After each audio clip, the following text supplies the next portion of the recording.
morning, everyone, and thank you so much for joining us this morning. I am Kathy Van Maren. I'm a member of La Crosse Area Transit Advocates and current board president of Wisconsin Transit Riders Alliance. WTRA is a coalition of individuals and local transit advocacy groups working for more and better local transit services and more and better intercity bus and train services. So we bring individuals and local groups together to share experiences, issues, and strategies. And we connect with other state, regional, and national groups who have similar priorities. If you aren't already a WTRA member, I hope you'll consider joining us. More about that later. I would like to thank Susan very much and Mark very much for making this happen online and in person. Today's program will end at noon and we'll have our business meeting afterward. There will be time for some questions, so if you have questions, please put them in the chat.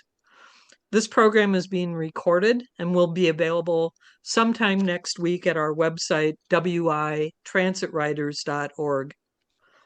Improving connections for intercity public transit is so important for access and equity, for health and safety, affordability, sustainability, and climate action. I'm joining this meeting online in part because attending by bus and train would take me 3 days. And I'm in one of the more accessible areas of the state. So I welcome and really thank today's great speakers for taking time to talk with us about advocating for seamless intercity public transportation in Wisconsin. Thank you for the chance to speak today and for the work that you've been doing. Clearly we have a lot of work to do, as Kathy said. Traveling around Wisconsin by train and bus, even though we've made some improvements in recent years with the Borealis, can still be a painful and time-consuming experience. A 3-day round trip. I assume you meant, Kathy. That's just ridiculous. I mean, it ought to be possible to get from Madison to La Crosse in 2 hours or less, if we were really serious about this. So we have nowhere to go but up. So let's talk more about how to advocate for what we need. And let me start to share my slides. Um, can everyone see this generic looking title slide? Yes, I can see it on my end here. Yes. Okay. So for those who might not be able to see it, it says just advocating for seamless transportation in Wisconsin. Let's talk about a vision for this first. And now, okay. Uh, there,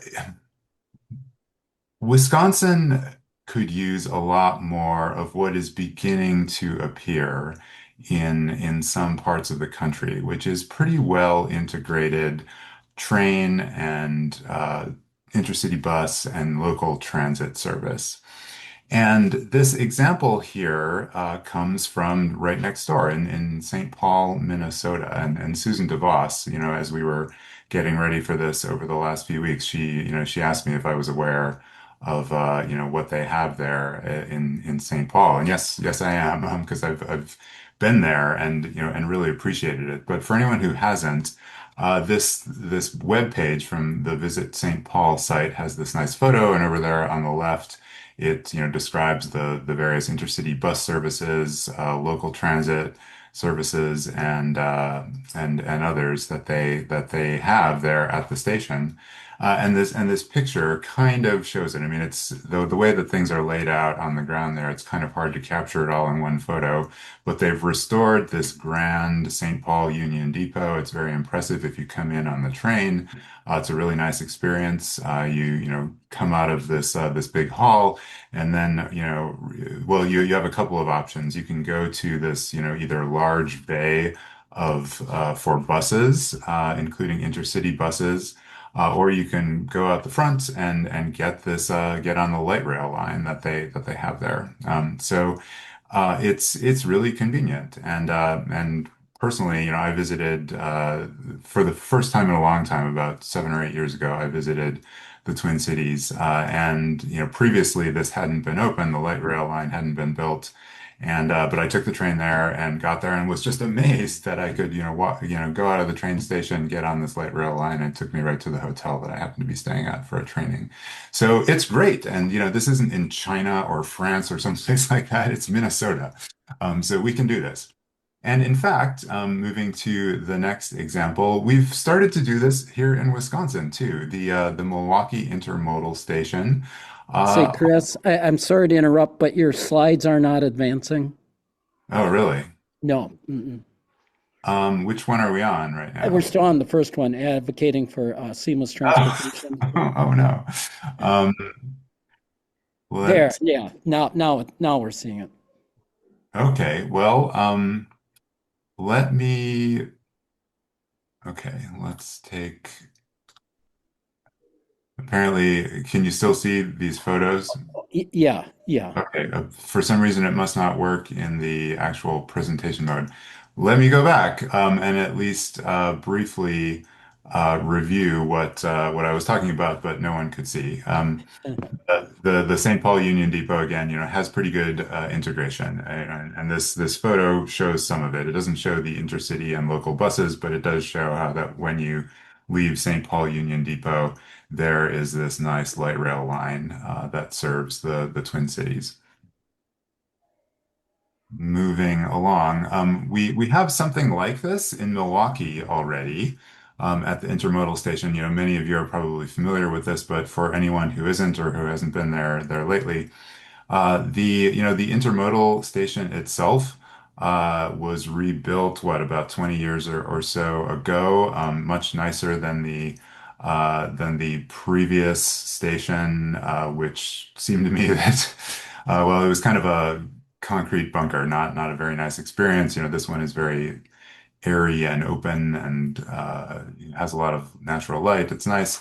You can come in on the train, at least if you're coming from Chicago or using the Borealis. There's a photo up here in the upper right that shows the interior of one of the new Siemens venture cars that's being used on some Hiawatha trains and soon will be used on all Hiawatha trains. Very nice view of the city coming in, if you're traveling in from Chicago or, going the other direction, of course.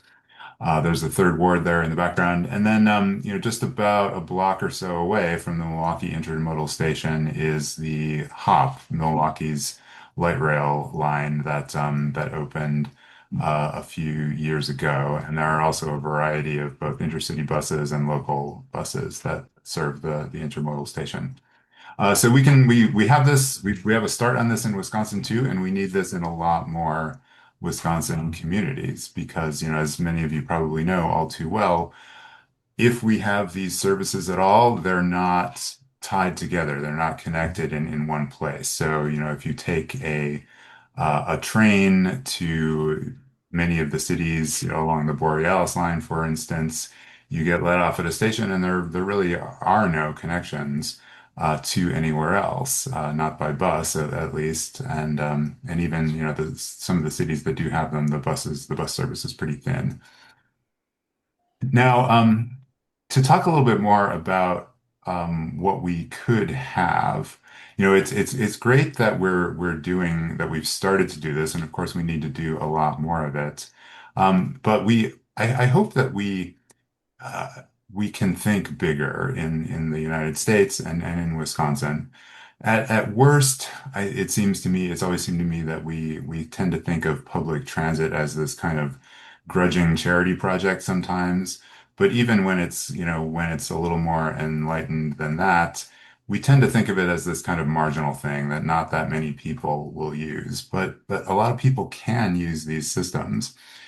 And this photo actually does come from France, and I got this from it's a screen grab from a presentation that was done by someone from the Mineta Transportation Institute at San Jose University, and they used this. I guess it's an aerial photo or maybe a satellite photo of a train station in Paris.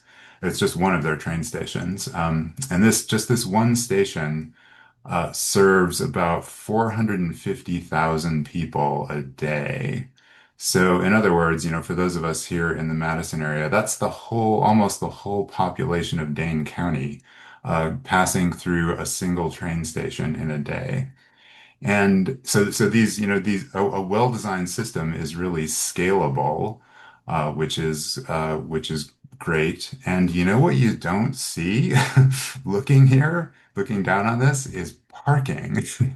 There must be some down there somewhere. Maybe the cars are too small, or maybe there's underground parking or something like that. But still, anything remotely like this in the United States, think of our airports and our shopping malls and our stadiums, something with this many people passing through it would need 100 square miles of parking or, some huge amount of land would be needed. This can be very efficient and can serve really large numbers of people. Um, Moving along, so we've looked in the United States, or in our part of the United States, we've looked at these examples in St. Paul and Milwaukee. The next map is that I'm going to show you is a vision for the state of Wisconsin, and it comes from an organization that I used to work for several years called the High Speed Rail Alliance. They're based in Chicago, and one of the things that they do really well is produce maps that kind of show what we could have and what we should have. And they've produced what I think is just a great map showing the solid color lines. If you can see these, or there are. Let me try to make good on what I said about describing what's in these images.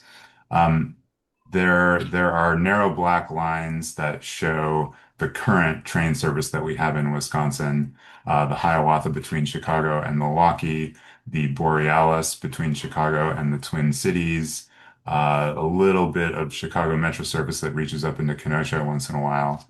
And then there are thicker colored lines that show proposed lines that WisDOT has begun some initial planning for, running from Milwaukee up through the Fox Cities to Green Bay, west over to Madison, and then a sort of new route uh, connecting Milwaukee and the Twin Cities, but via Madison and through Eau Claire as well, instead of through Toma and La Crosse. So those solid lines, there are solid lines on the map that show what WisDOT is looking at. There are some dashed lines on here that show lines that very arguably could and should be built. A line sort of east and west across Wisconsin, bringing in Rochester and Minnesota, a direct line between Madison and Chicago, things like that. A line to the Upper Peninsula, along the lakefront of Lake Michigan. There are plenty of other ways to serve Wisconsin by rail. And then there are thinner, sort of olive colored lines that show current or potential bus routes between, to serve yet more communities. And because it's, at least in the foreseeable future, it's not going to be possible to build trains everywhere, but let's at least have buses. Both to serve people traveling between those communities and to help boost ridership on the train so that people can get easily to and from the trains to wherever it is that they're starting their trips or want to end their trips. And a key, so this is a much broader vision for what we could have than WisDOT has the capacity to work on right now. But I hope it's helpful to think big about what we really could have, a much more comprehensive network. And in addition to just the scope of this, the way that this serves so much more of Wisconsin and so many more people throughout Wisconsin, another important thing to keep in mind is the importance of frequency. To the extent that we have service like this right now, it often takes the form, thinking about the buses or even the trains, for example. We often only have, one or two trains a day, like on the line that the Borealis and the Empire Builder use, or maybe one bus a day on some of these lines. And that's just not great. It's definitely not great. It's not even very good in a lot of cases. Because if that one bus a day happens not to suit your schedule, you're out of luck. And because the connections are usually not coordinated at all, we end up in situations like the one that Kathy described at the outset, where it takes 3 days to do something that could just be kind of a jaunt instead. So this is I hope a good vision for what we ought to be advocating for. Now, how do we advocate for that? Well, that's, we don't have the answers. This is, we're sort of building this as we go along. But I did want to, for anyone who wasn't able to take part or didn't know about it, I wanted to share a little bit about a great advocacy day that we had for passenger rail at the state capitol just a few weeks ago in coordination with All Aboard Wisconsin and the new passenger rail legislative or passenger rail caucus in the Wisconsin State Legislature. We organized an advocacy day at the Capitol, which included a briefing for lawmakers and interested staffers. We had a great bipartisan audience there. We had one of the bigger hearing rooms in the state capitol, and I don't know about Mark or others who were involved in planning this, but I was really worried that on a Tuesday morning we would not be able to come close to filling that room. But we really packed it. And then this, a little later in the day, we went down to the Assembly parlor where this photo was taken with a group, advocates from our various groups, as well as several state lawmakers. And they introduced a bill that maybe you've heard about in the last couple of weeks. It's Senate Bill 1113, which would put $15.2 million more into passenger rail for the United States. So our organizations are growing and reaching for more and trying to both build public support for this and have the backs of our new legislative champions who are beginning to move proposals like this forward, including Representative Ahmad Rivera-Wagner, who I guess we'll be hearing from later.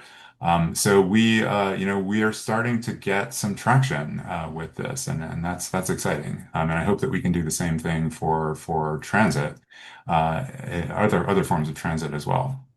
I will.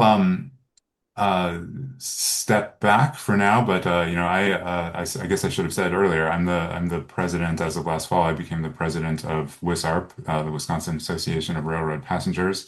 If you're not familiar with us already, our website is down there, wisarp.info, and my email address is down there as well if you'd like to be in touch after the meeting here today.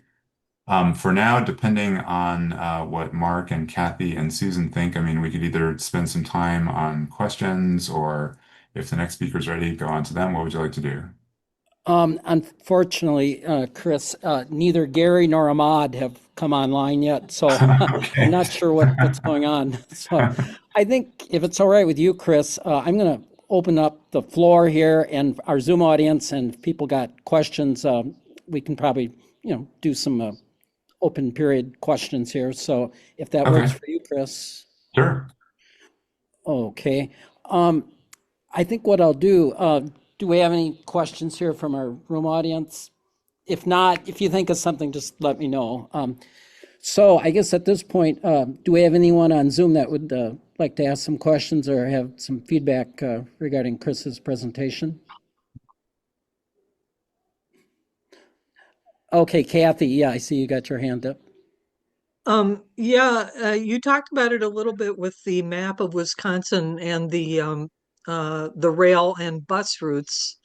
But I'm wondering how we could bring advocacy for more and better bus routes into the new like rail caucus in the legislature, to kind of piggyback on better rail service, which includes better bus service. The map that you showed, like, uh, you know, there's no bus that goes from La Crosse to Eau Claire, for example. Mm. And there's no bus on that map that you showed that goes from La Crosse to Eau Claire or even down to further south. So I'm wondering how we might be able to mm, advocate for better bus service through the new rail caucus, as just increasing the rider shed for the rail system. Thank you. Yeah, sure. That's a great question. And as far as that map goes, I mean, even that map, even though it's so much broader than what's being discussed currently, or what's, what WSDOT has the capacity to work on currently, that map is not the be all and end all. And of course, I mean, there could be still more bus lines, still more rail lines. But so how do we get there, essentially? Let's the Passenger Rail Caucus, for those who might not be that familiar with it, is pretty new. They just came together last fall. So let's ask them. In as I understand it, in some states rather, there are separate caucuses for passenger rail and then for transit. But that may be useful to have that kind of distinction or division of labor. But in so many ways, these can be and should be complementary. If we're going to build new passenger rail lines or, start up new passenger rail lines, and we should, then let's make them as useful as possible and really max out the ridership. And one way to do that would be to make it a cinch to catch the bus from, smaller cities and towns to a bigger city that has a station, and then, let people get on their way.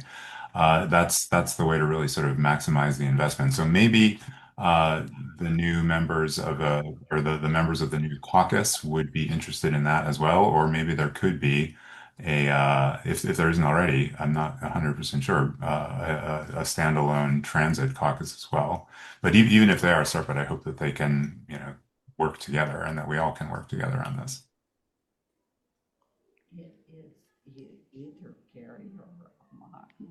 Thank you. They're not here yet. So Ahmad is not actually scheduled to speak until 11. So yeah, so I would expect he should be on here within 10 minutes. Yeah, well, well, 5. Yeah, just to let you know, I've just texted him on his personal phone. I haven't had a reply yet, but literally that was less than a minute ago. Hmm. I was just going to add something on to what Chris said in terms of these last connections. I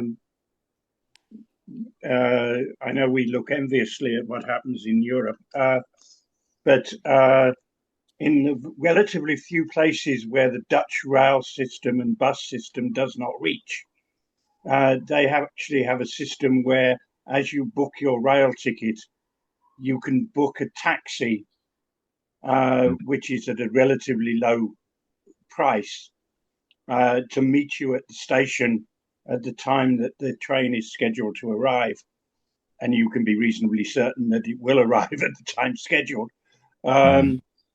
to take you literally that last mile. So I think we should be expansive in our search for solutions. Um, sort of one size does not fit all, even on the same journey. Right, right. And in, just in terms of expensive, the amount you probably all know this, but I mean the amount that we spend on passenger rail and transit is just such a tiny fraction of what we spend on other modes of transportation. And I think that one of the things that we should be advocating for that goes hand in hand with all of this is just make this more equitable. Let's have some kind of parity or get closer to parity in what we spend on this so that we have services that benefit everybody and not just drivers and people who fly. Yeah, I see Kathy, you have your hand up. Did you have another question? Well, yes. What Frank said reminded me when I booked train tickets in the UK several years ago.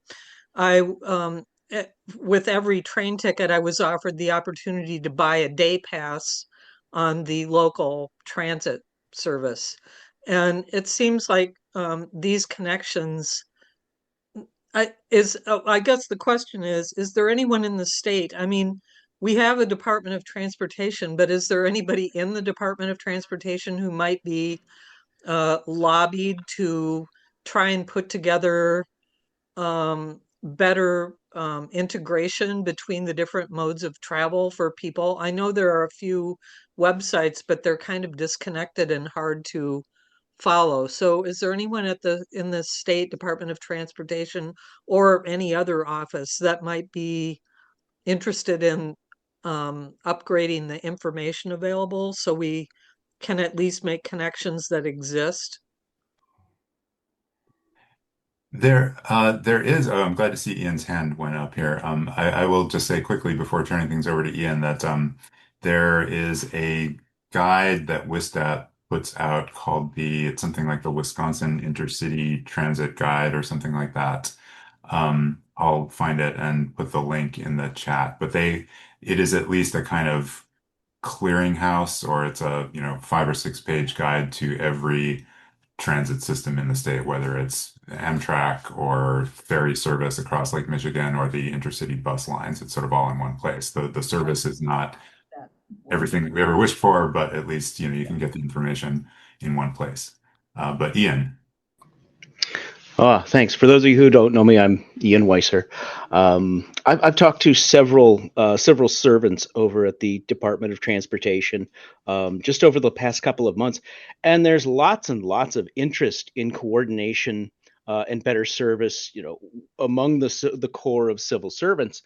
But of course, they're only authorized to do what the legislature authorizes them to do. They're not the kingmakers. And they're also very limited in the staff they have and the resources that they're provided by the legislature. So they're doing what they can, and they would love to do more, but they would need resources and direction from the legislature to be able to do more.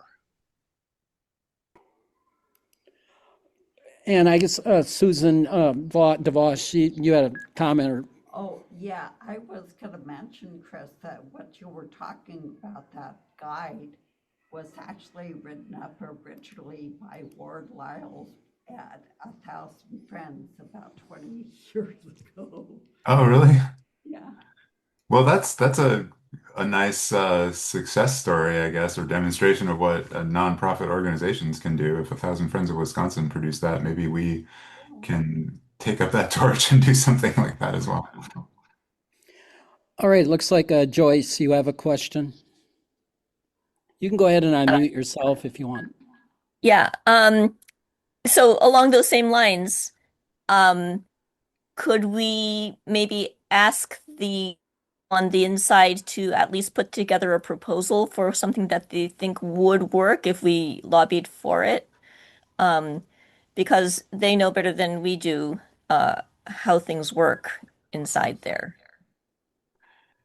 That's an interesting question, and I don't know if Ian might have more to say about that.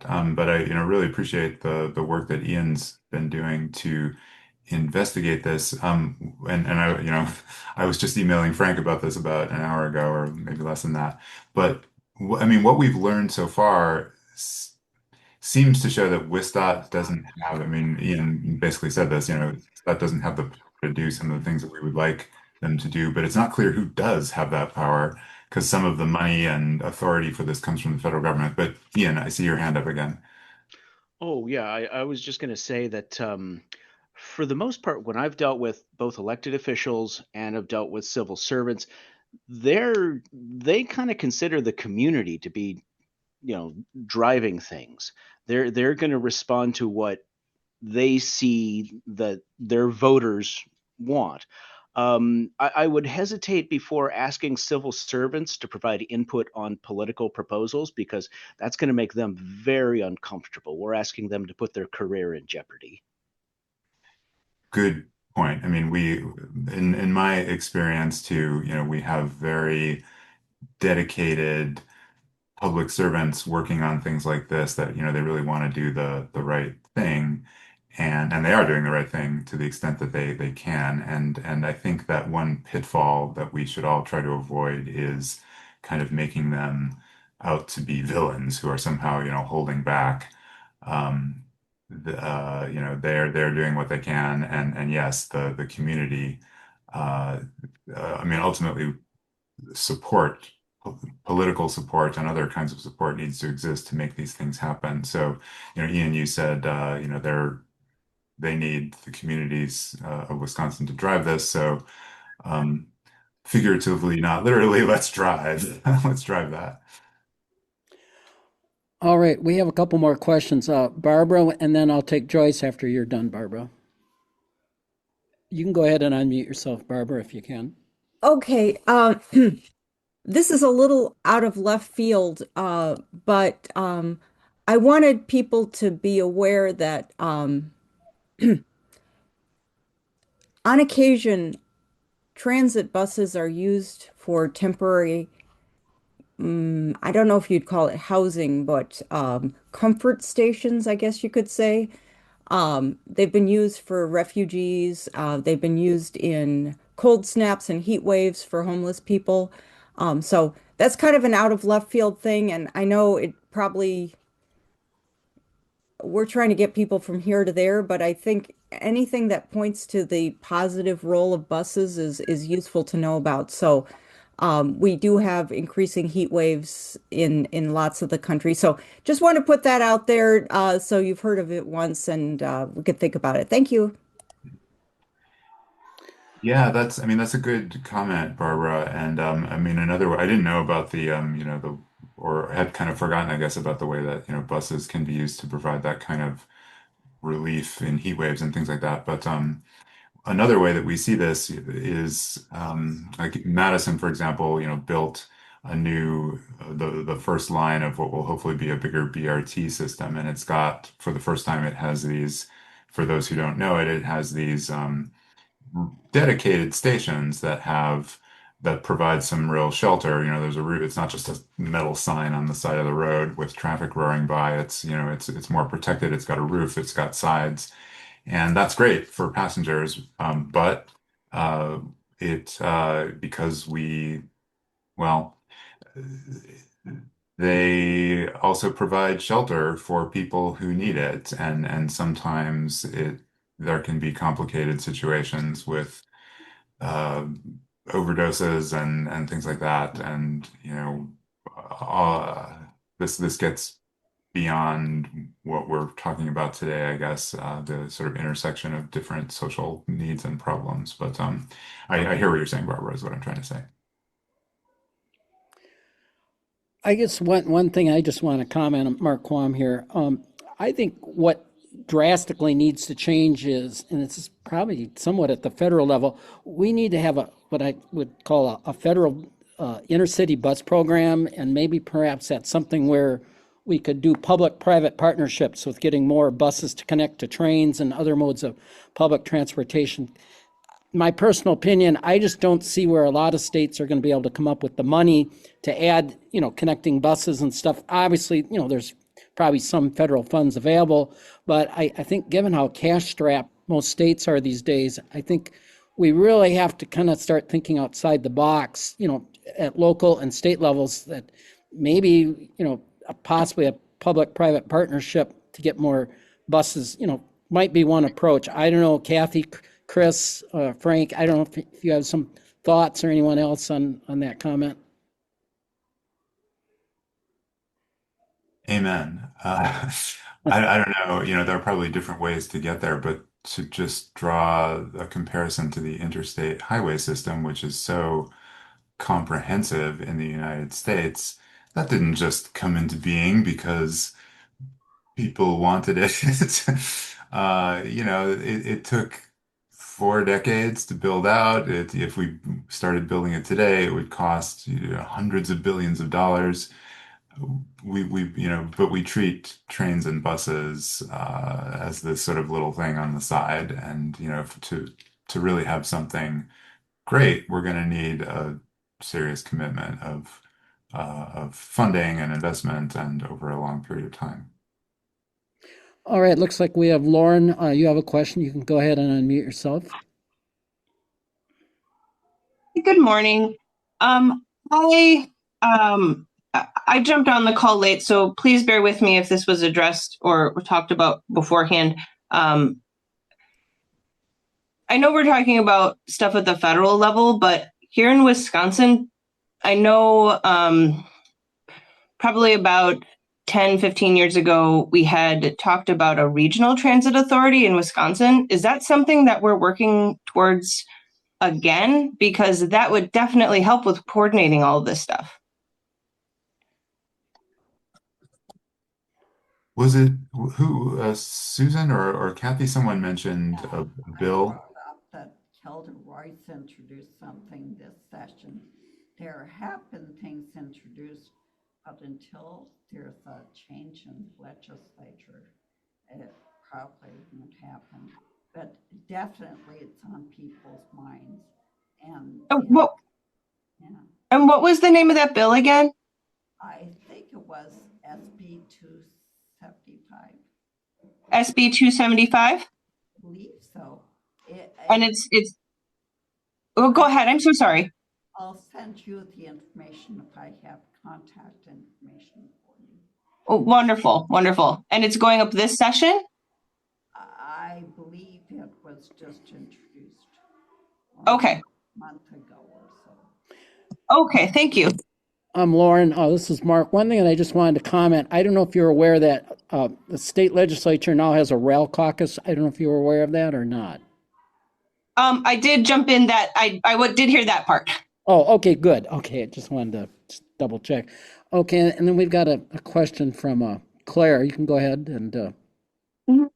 Yes, hi. I actually just wanted to respond to Lauren's question about RTAs. So, Lauren, I know you're from Milwaukee County because I think you and I attend a lot of the same meetings. So here in Milwaukee County, the county board did just announce that one of their goals for this year is to advocate for an RTA here in the southeastern region. So there is, I mean, it's the very beginning of it, sort of again after the last failed attempt, but it is something that is coming back up and that is relevant here in the area right now. So just something to be aware of. Oh, wonderful. That's absolutely fantastic. I hadn't heard that. And you can go ahead, Kathy, with your question. Thanks. I see Barbara put a link in there which might have information about RTA stuff, but the one that was introduced for this session, I think, was kind of like the first hit of the giant log on the door of the fort, because okay, got it. But because it's probably not going to go anyplace, and it has some issues. But it was, I think, meant to show people that there's very great interest in getting RTAs back. And many groups, including our group, Wisconsin Transit Riders Alliance, are working, have this as a priority. And through the Coalition for More Responsible Transportation, we too, in addition to other groups mentioned, plus WIPTA, I think, was All Aboard Wisconsin and others, are really targeting getting RTA legislation that works for everybody, not just large areas or not just rural areas.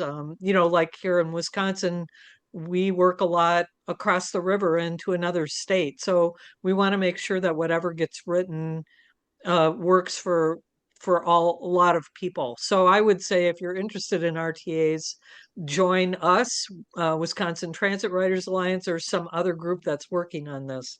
Thanks. All right. Do we have any other additional questions for Chris or anything around Wesarp? Looks like Frank's got a hand up. Yeah, I was just. Yeah, I see it. Just came up. Go ahead. I just wanted to make the point that sometimes you don't need legislative authorization to do things. And recently I read that the Oshkosh transit system. I'm not too sure if they're re-establishing or simply reorganizing a connection that used to exist, are now running a bus that either connects with or runs as a through service to Valley Transit.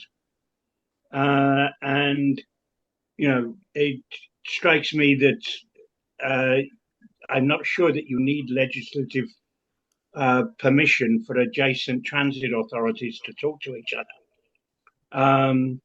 and to coordinate services. I mean, we manage in Superior to have the Duluth Transit Authority run the buses in Superior and to connect through. And if they can do it across state lanes, I'm not quite sure if Superior gets away with it because it's so far from Madison. But it strikes me that we should be encouraging transit authorities to actually cooperate with each other. It doesn't always work because of the attitudes within those authorities can sometimes be parochial in the extreme. But like I say, I think sometimes you should work on the principle that you ask for forgiveness rather than permission. All right, you can go ahead, Kathy, if you got another question. Well, I just wanted to bring what Frank just said and what someone else talked about public-private partnerships and bring it back to what Chris was talking about.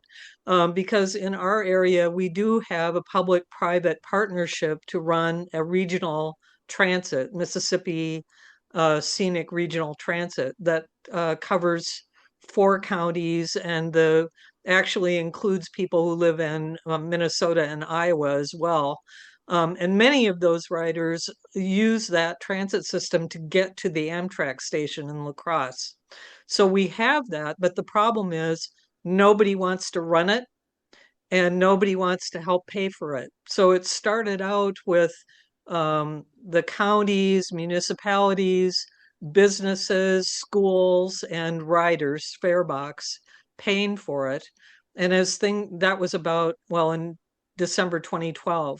But now people have dropped out, businesses have moved, fares have increased, and the person or the agency that was running it doesn't want to run it anymore. So without an RTA or some way to organize so that we can raise, have have funding and have a way to do it, it's going to go away. And so that's another place I think where our transit advocates and rail passenger advocates can connect, because these regional transits are vital to get people to the rail hubs. Thanks. One question I was going to ask you, Kathy, this is Mark. With that Mississippi regional transit, they're like shuttle vans, I guess, or I'm not quite sure what type of vehicle they use, but is there actually enough adequate funding to keep that going, or does that always come up for funding review like once a year? I wasn't sure how they're typically doing that there in La Crosse. Well, La Crosse County is currently the person administering it, and they wanted to kill it off this year because their cost went from, now sounds like a joke, but it's not.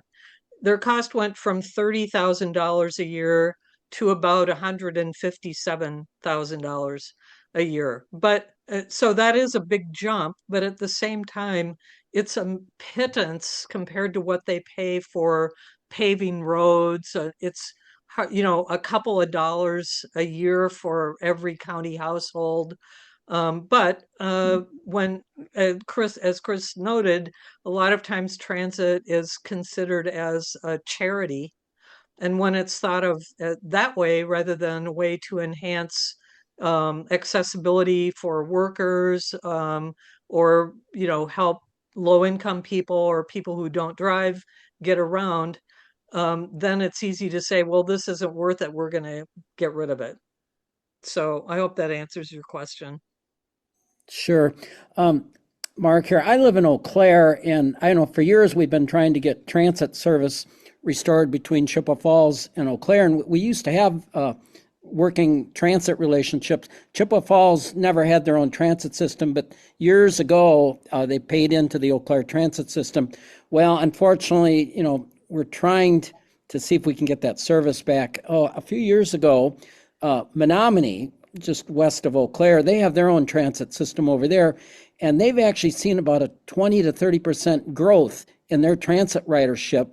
And of course, you have UW Stout at Menominee, but I think the thing that really turned the table, I think, for Menominee's not all that big, but I think they had a marketing director that kind of came in and kind of revamped how they were running their bus routes and how they could better connect bus routes with students and with people that need to get to retail outlets and whatever they need to do. And I think part of the problem, at least with Eau Claire, we did a sample period where we did have a connector bus route that met up way out on the north side of Eau Claire, where a shuttle van would come over from Menominee. But unfortunately, they only had one connection a day, and it wasn't promoted, and most people didn't use it because it wasn't convenient. So, but I certainly think sometimes with a lot of city transit systems, it's a matter of maybe re-looking at where your routes are serving and where they could better interconnect, which I think is helpful.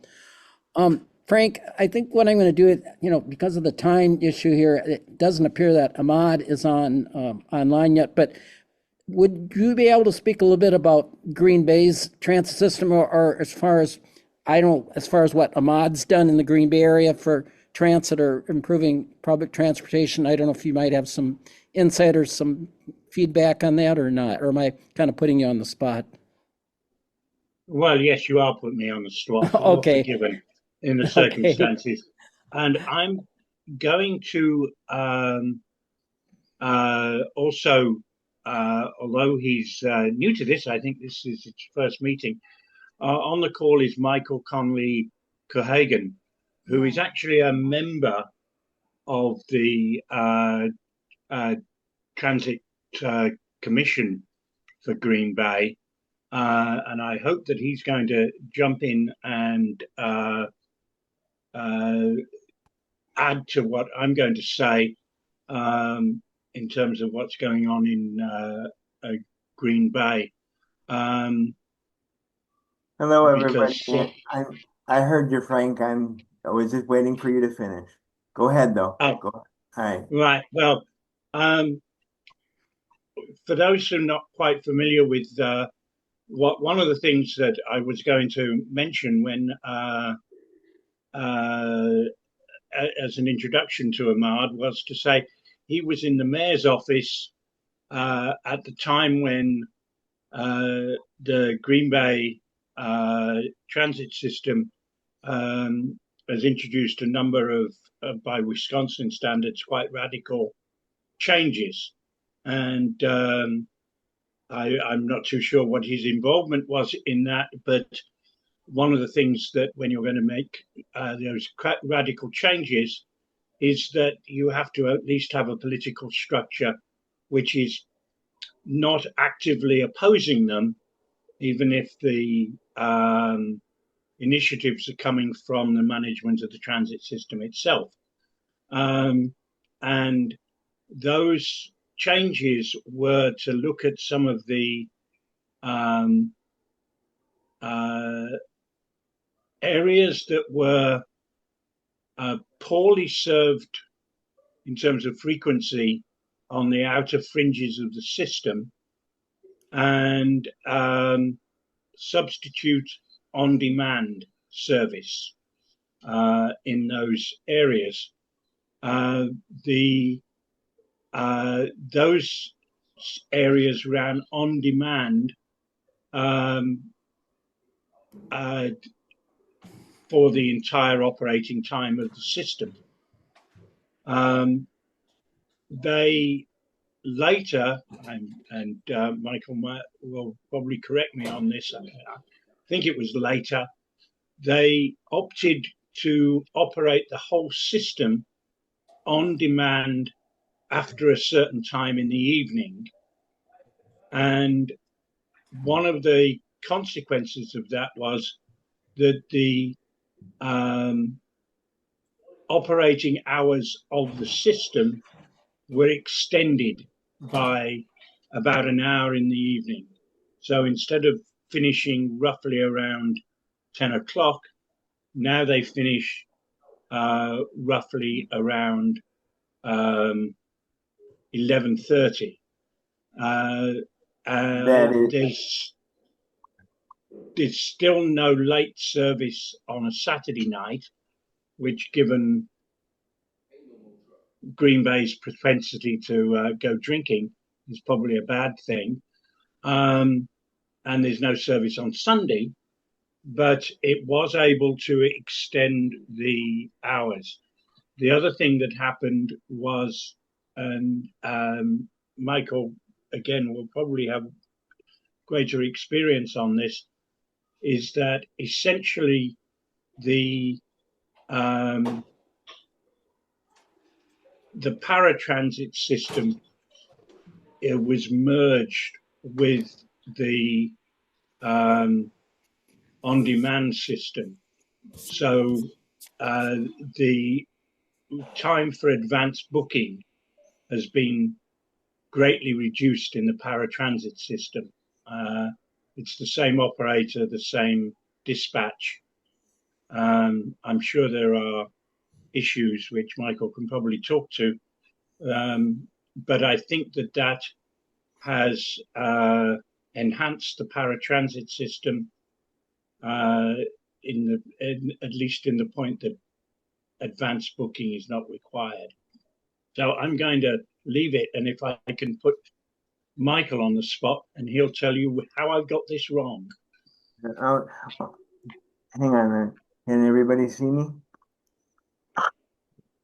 Morning, everybody. Good morning. Yep, we can see you. Okay. Yes, Frank is correct. I'm a transit commissioner for the city of Green Bay. I was present when the microsystem literally rolled into effect. And Frank is correct that we now have expanded services into later in the evening. A majority of that was to get those people that were working like second shift or had second shift positions or needed to get to work for a second shift position.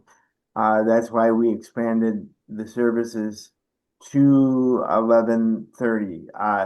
And I don't want to speak to everything because I'm not 100% correct on everything, but that was a majority of some of the reason. I know the drivers, for example, are usually headed back to their various locations where the vans are kept by 11:30. Frank is correct that Saturday hours are fairly limited. It does stop at 7. You can book your last ride, I believe, don't quote me on this, about 7:45 for Saturday service. And I think in a lot of communities, I think maybe Madison is the exception. Correct me if anybody who lives in Madison. I used to many years ago. I think Madison is one of the areas that does have some Sunday service, but that's where I've lived all over the state, and Sunday service doesn't exist a lot of places. And then in terms of paratransit services, yes, Frank is correct. It actually dovetailed, and it does make it easier for individuals. The pre-booking for that you can actually go into your smartphone or your iPhone and actually book a ride within the same time frame. You don't need to book that a minimum of 24 hours before. I use that in the evening, for example, when I work some evening hours, and I can get the service for that often within a half an hour to 45 minutes of when I booked a ride. We have seen some increase in ridership for that because of that reason. You can basically, on some level, get same day service for certain things. And then the reason for making the switch, quite honestly, to going to the microsystem, and anybody can, again, correct me if you think I'm saying something wrong, was the reason for doing some of that, making it the system as it was, is oftentimes, yeah, there were several routes, and we've seen it, where there were a 40-foot bus that only had a few people on it. Whereas with the microsystem, it does operate as a bus. You have to go to certain spots, and it's actually can get into the minivans can get into smaller spaces. One of the changes, for example, for myself personally, is that didn't necessarily change for me. Even with the microsystem, it's sorry, my camera is starting to act a little strange. It I can still get door-to-door service where the other individuals, I forget the term that they use.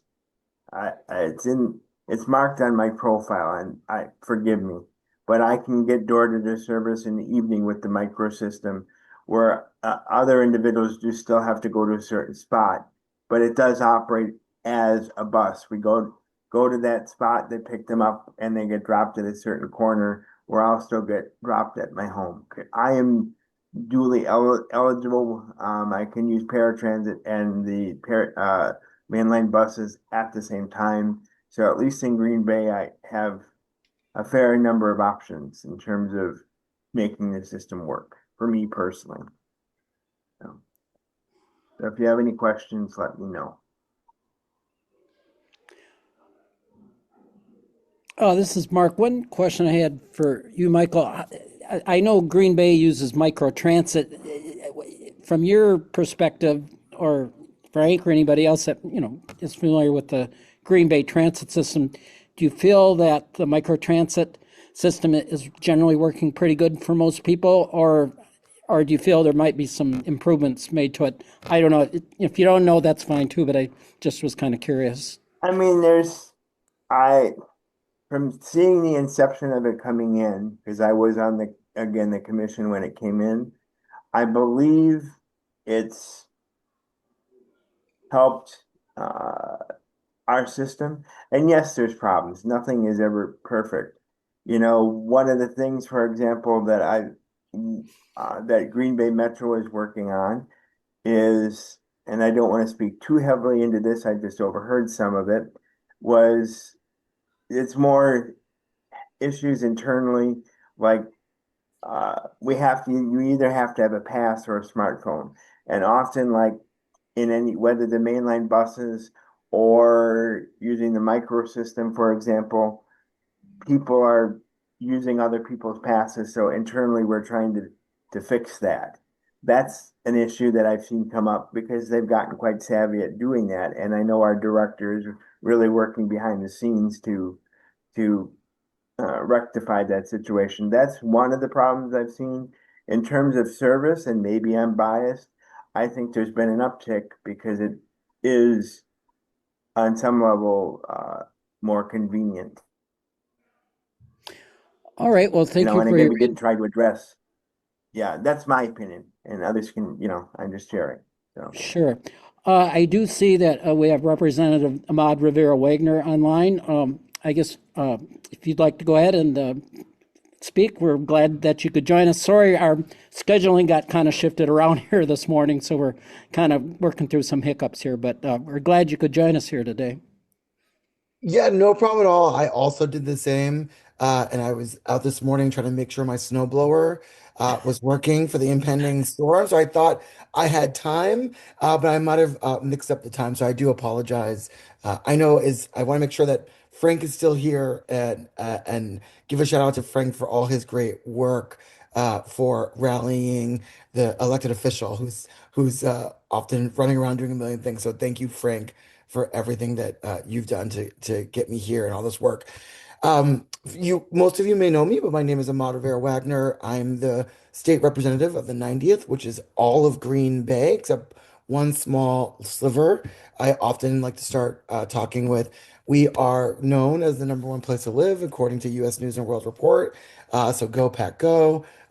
Was enjoying the conversation about our metro system. I'm actually hosting next week a town hall on the bus routes. And so I'll be joining Patty and some other people as we talk to folks that are on the bus to hear directly from them about issues that they're facing. So really proud of doing that and their attempts to make it easier to get from point A to point B on the bus. You may also know I'm the co-chair of the Passenger Rail Caucus in the state legislature. The first one that we've ever had is technically bipartisan. I say that because we've had about two or three meetings. We usually have hopefully one or two Republicans that join. My hope is that it remains bipartisan. And the real focus of that bipartisan passenger rail coalition is to revitalize efforts that have already been going on. I remind folks that passenger rail work in Wisconsin isn't new. It feels like we're watching the same movie we watched before. We are looking at getting the corridor ID program moving forward. Once that corridor ID program moves forward, hoping to truly work with the municipalities and the state to actually create a viable option for Green Bay to get access to a passenger rail, Green Bay and the Fox Valley to get access to the passenger rail, which I'm deeply excited about. So I would say one of the things I'm seeing across the state is that for the first time in my political career, people are starting to listen to their voters and listen to their residents. And we've just had a recent meeting in Madison with leaders all across the state who all are excited and activated to make sure that we continue the process of getting passenger rail in Wisconsin. So to me, that's really, really great. The downside is despite those kind of reigniting the flames of what's going on around passenger rail, we're also seeing some real challenges at the same time. It's Wisconsin. So there was a quarter ID program funded in the state budget that was pulled out by the Joint Finance Committee. I probably don't have to tell all of you. The Joint Finance Committee is 14 members, 12 of which are Republicans and two of which are Democrats, despite the bodies being the closest they've ever been in party parity. In 20 years, it's still incredibly lopsided committee, and they removed these corridor ID programs. So we're working diligently to try to make sure that that funding, me and Rep. Lori Palmieri from Oshkosh recently introduced a bill to restore that funding and to hopefully get the process to keep going. We don't want any delays. Unfortunately, you probably also heard the state legislature, the assembly, has decided that we're going to end the session 10 months early. So on February 19th, they ended the entire session for the entirety of my first term. And so we will not be reconvening until January of 2027 to vote on any pieces of legislation or have any hearings on any pieces of legislation. So unfortunately, we did put the bill in. We were excited. It looked like it got some interest, but because the assembly is already adjourned and the Senate will adjourn next week, it looks like neither of these bills will get a hearing and or a floor vote. And so we will start right on January 6th of 2027 on this through the budget process. And so I'm excited about pushing for and continuing to push for, but want to just be honest about some of the real barriers that are going on. And another, somewhat sad policy is that we actually had a Amtrak bus that took you from Green Bay to Milwaukee, and that would connect you to the train to Chicago. That bus has also been defunded through the budget process. We are trying to get funding back for that bus. And so that was, for many folks in this room probably already knew, that bus was kind of a model of a passenger rail train, except they used the bus as essentially the pilot project of that. It's been incredibly successful, except they decided to pull it out of the governor's budget. And so we haven't had that bus operating since the passage of the budget in June. And so we are hoping that whatever the next cycle looks like, that we will have a vast majority of folks at the state legislative level who are pro passenger rail and pro transportation for everyday people. And so I'm deeply excited about what's possible with, a little bit of disappointment and what's been set back. But the more we talk to actual people on the ground, mayors, county executives, chambers of commerce, everyday folks that use these services, the sentiment can be more clear that people want passenger rail and they would like to be able to move forward across our state without the need of a car. And so I think that that is becoming the consensus position, and I think that's great. So I want to leave it open to questions, concerns, shock, and disappointment around the state legislature. If there's anything else I can do to be helpful and supportive, I am very excited to continue champion these issues. I think they're an everyday person issue that most people agree with, but this is not the first time in my life where I've said that sometimes the state legislature is where good ideas go to die. But we need to change that. We need to change that that's not that we don't have to go around the state legislature, that it can be an actual good use of taxpayer dollars and be a force for good. But right now it's just not there right on this issue right now. Well, thank you, Ahmad. This is Mark Quam. One question I have with the Amtrak Thruway bus having been discontinued, has any of the businesses or local leaders or elected officials in Eau Claire ever looked at approaching Lamers bus lines or some other private bus carriers to maybe pick up that slack until we can get the Amtrak Thruway bus service restored? I know Lamers does run up, to Oshkosh, but I'm the last time I used a Lamers bus, I couldn't get from Appleton to Green Bay. I use the Amtrak Thruway bus, but I'm just wondering, if some of the other private carriers, I would think there'd be a market there to tap. I don't know if any discussion about maybe looking at some private carriers or doing a public-private partnership to get some better bus connections to Milwaukee for Amtrak. That's a great question. I can't speak to the individual organizations. I do think that people were caught off guard a bit by the removal of the funding for this bus. And I say that because I don't think that people made a plan for an alternative just yet. And so I think there is still this idea that there is hope that this will get funded. There was hope that this bill, which was allegedly going to be bipartisan, would pass. And so I think people have just been holding their breath to see if we'll get the money back from the state legislature. I had not heard of whether or not municipalities have tried to address the missing service.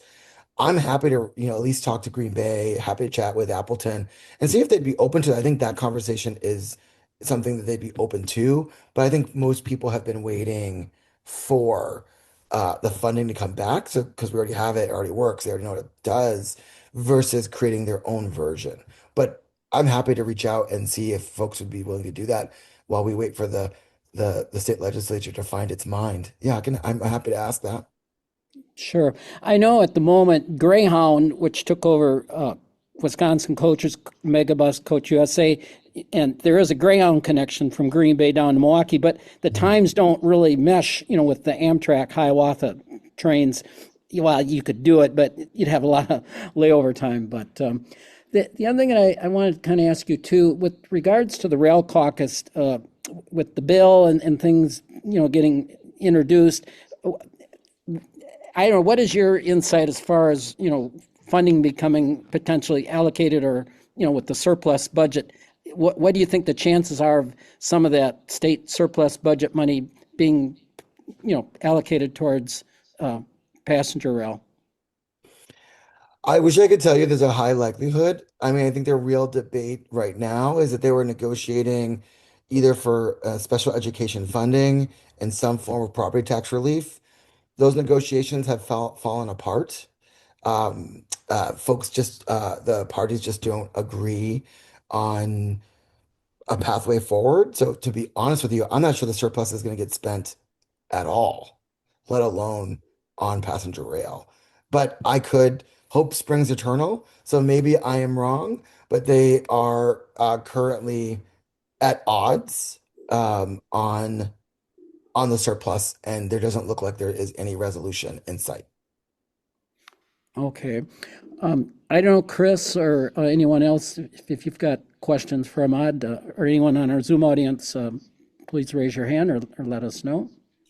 There are some questions in the chat. And I can just read those to one. Someone asked, what would you suggest local advocates do between now and the next session to urge our reps and senators to be strong rail bus advocates in the legislature? So that I think is one of the most important things. One of the things that we heard kind of at the beginning of the session, and we have one senator here who is a bit of a problem.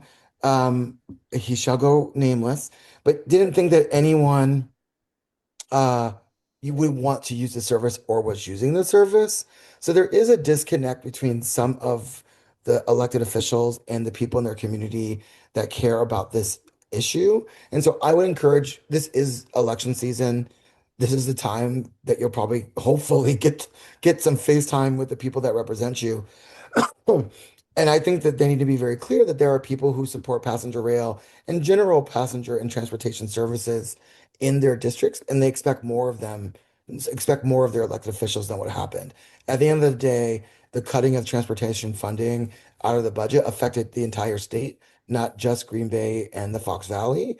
And I think it's really important that they know that there are people in their communities that are frustrated and annoyed or disappointed that these things didn't make it through, and that your expectation is that we don't let passenger rail get on the back burner again.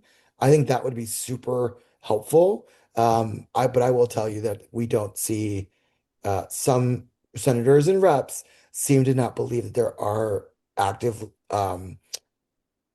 users of passenger rail or people deeply interested in passenger rail in their districts. It has been, even in the Green Bay area, not everybody is on board with passenger rail funding, including one of the members of the Joint Finance Committee that happens to be in the area was very supportive of its removal.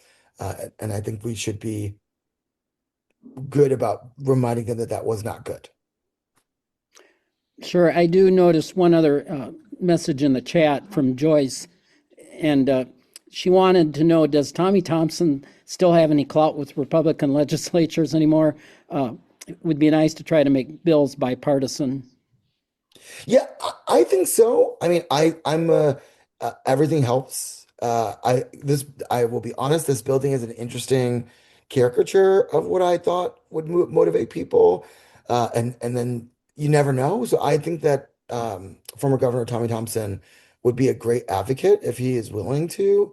There is just some interest. I mean, the Secretary of Transportation is a former congressional member of Wisconsin. And so I think we have to try as our best to leverage what we have in our state, which is that we're going to need Republican support right now to get any passenger rail movement going forward until at least 2027. And we just happen to have the DOT, the Department of Transportation at the federal level. The secretary of that is a former Republican congressman from Wisconsin. And obviously, the governor was a huge advocate of this. If you have connections to them, it would be really great to see if they'd be willing to lend their support to legislation and or the effort. Sure. I think Susan DeVos would like to ask a question here. So, Well, we had talked earlier about new regional transit authority bill out of Senator Kelter Royce's office. There were a number of co-sponsors. I don't believe I remember seeing your name as one of them. I wonder, I know that the issue of RTAs is sort of not going to happen until the legislature changes, but I wonder if you have a sense about that too, because it would be a sustainable source of funding that was not necessarily coming out of the state coffers. Right. So I want to make sure there was an RTA bill that came out of Mike Baer's office, and I wonder if Kelda, Senator Royce was the co-sponsor. One, I fully support RTAs. That particular bill, some because there's always drama. There's some drama about some technicalities around forcing RTAs, regional transit authorities, in the Dane County area that bill does. And so we got some calls from advocates that they were not very happy with that element, if that's the right bill. Generally, I've been supportive, and we tried to make sure this was in the budget, which it was, more aid to the RTAs so that we are able to have better transportation locally and more investment there. That was also stripped out of the budget. That was stripped out of the budget, and we put the bill that we put together with Lori Palmieri puts all of the funding that was pulled out of transportation in there, including some RTA funding. And so that would just be the one small difference. One was specifically just an RTAs. Our bill was all of the transportation funding that was removed from the budget. That bill, if this is the bill I'm talking about, just has some language around who can and cannot be in a regional transit authority. And that language was something some advocates out here did not want, including our local RTA. And so I did not put my name on that bill. All right, I just, Mark Quam here. One question I had with the newly formed Rail Caucus, will the caucus be periodically meeting, or having committee meetings? I was just kind of wondering what the protocol or process going forward will look like. Yeah, so the dream was that we would have our own committee sessions across the state to really start bringing advocates together to kind of showcase the kind of need and interest across districts. What we did this year is that we did a passenger trail ride with other legislators and advocates to show folks some of the already passenger rail lines that we have in Wisconsin. And then we held a couple meetings trying to just make sure that we were bringing all the state advocates and state legislators together. I think next cycle, our interest is going to be much more public facing and to engage people all over the state, both virtually and in person. And I think that would be the way that we would move forward. And so I would say, because we've never done it before, there are no protocols. So if you have some good ideas about some things that we should miss or places that we should go or ways that we should be engaging the public more directly, happy to hear them.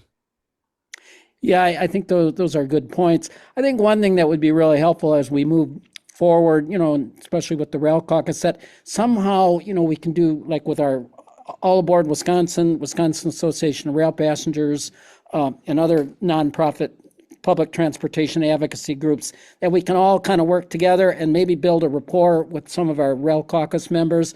And really, I think, and obviously our key focal point with Wisconsin Transit Riders Alliance, transit is obviously a key point for us, but it's really about integrating rail and all other modes of public transportation. And I guess my hope, and this is just my opinion, but I would be hopeful that maybe the Rail Caucus could look at way we can start to integrate rail with bus and, or at least start having those conversations. And I think it's a good starting point. I think for all too long, bus and rail have been separate issues. And I think it's so prevalent in the way bus schedules, even with private operators, nobody thinks about coordinating or meshing with train schedules. So I think hopefully, as we move forward with more passenger rail options, that, maybe better interconnections with all modes. So that's just kind of my hope going forward in that. So I don't know, anybody else have any other additional feedback or comment? Or Chris, I don't know if you had any final words or comments. This goes back a bit. Thank you.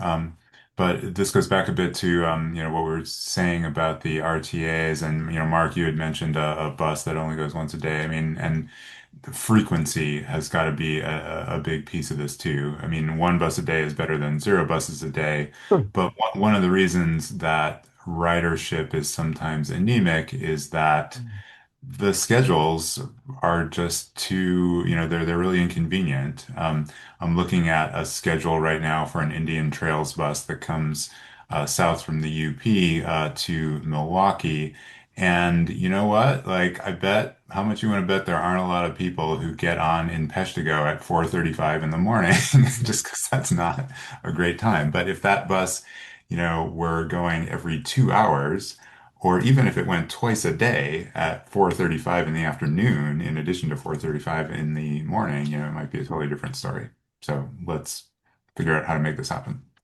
Yeah, and there needs to be a role for the government to have push that because sometimes the private companies kind of make their own schedule, not necessarily with our input. I will say the Amtrak bus from Green Bay was pretty frequent, and because it was so frequent, it often had really, really great passenger numbers.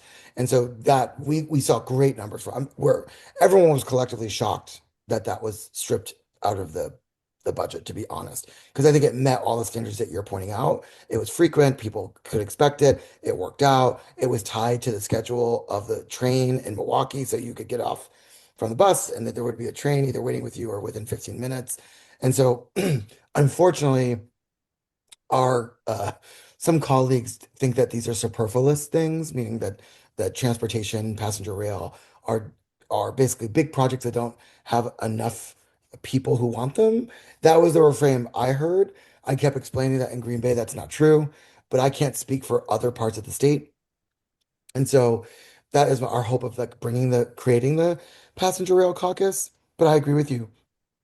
The whole goal should be that all these things are integrated, right? That you should be able to take a train if you need to get to the airport and a train and a bus and get to the airport and get back, that you should be able to use microtransit in the city to get to a train, a bus or a train, and vice versa, that it would be better if this was integrated together. I will be honest, I think we're fighting to make sure that the bus comes back, let alone kind of like the proactive approach.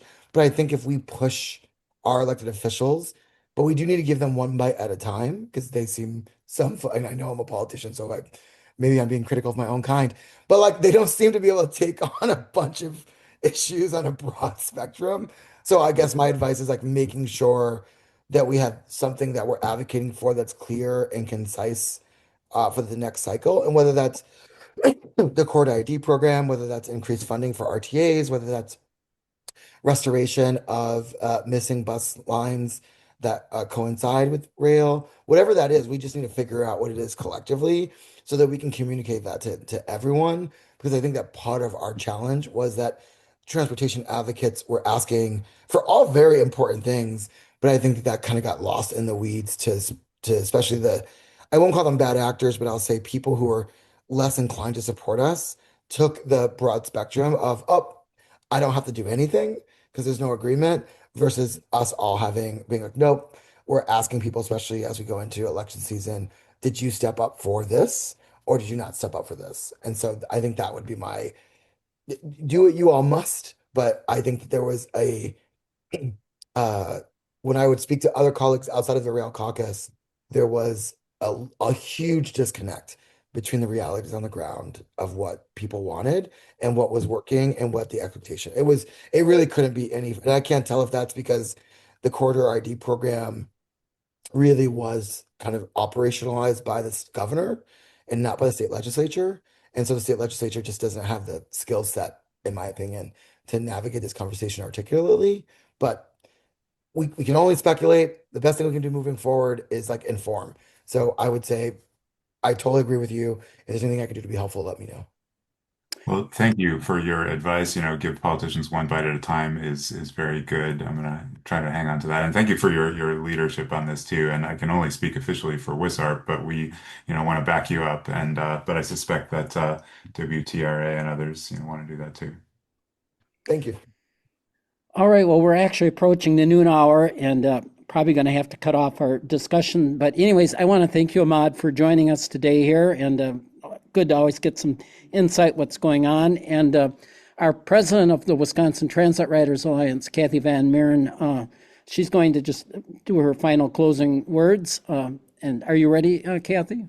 Yeah, and I echo what you said. Thank you to Chris Ott and Thank you very much, Representative Rivera Wagner, and to Michael and Frank and others who filled us in with some important information. Um, Please consider joining Wisconsin Transit Riders Alliance. You'll get ideas and energy from other transit advocates around the state, and we'll have a stronger advocacy voice. We got some really great ideas from this presentation, and let's make it happen together. Let's let's make ourselves more known. You can learn more at witransit.org. We will reconvene in about 5 minutes for our business meeting, which is open to everyone. And again, thank you so much for joining us today. Look for more programming from our group.